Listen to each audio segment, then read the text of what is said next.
Welcome back to Prime Edition. Now, the 17 mountain bongos that were safely repatriated from the United States of America seem to have adapted to the new environment. The repatriated bongos were donated to the government of Kenya by the Rare Species Conservatory Foundation in Florida, USA, following decades of dedicated research and breeding since 1991.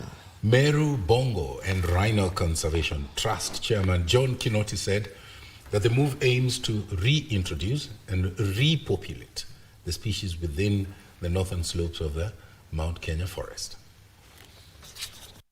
Meru Bongo and Rhino Conservation Sanctuary repatriated mountain bongos from a Rare Species Conservatory Foundation in Florida, USA, graze peacefully, seemingly having adapted to their new environment.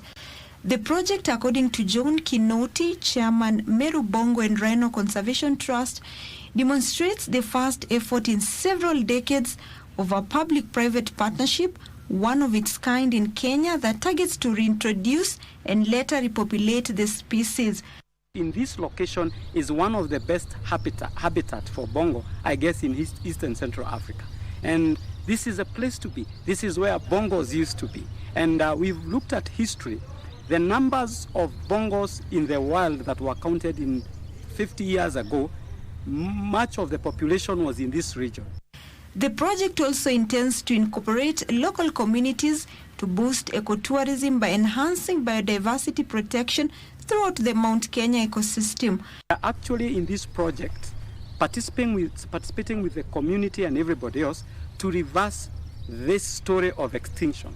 And we hope they settle in quickly and start to do what they do best, which is breed and produce more bongos, so that we can eventually, within the next few years, start to release animals onto the broader Mount Kenya ecosystem to re-establish a healthy population of mountain bongo here in Mount Kenya.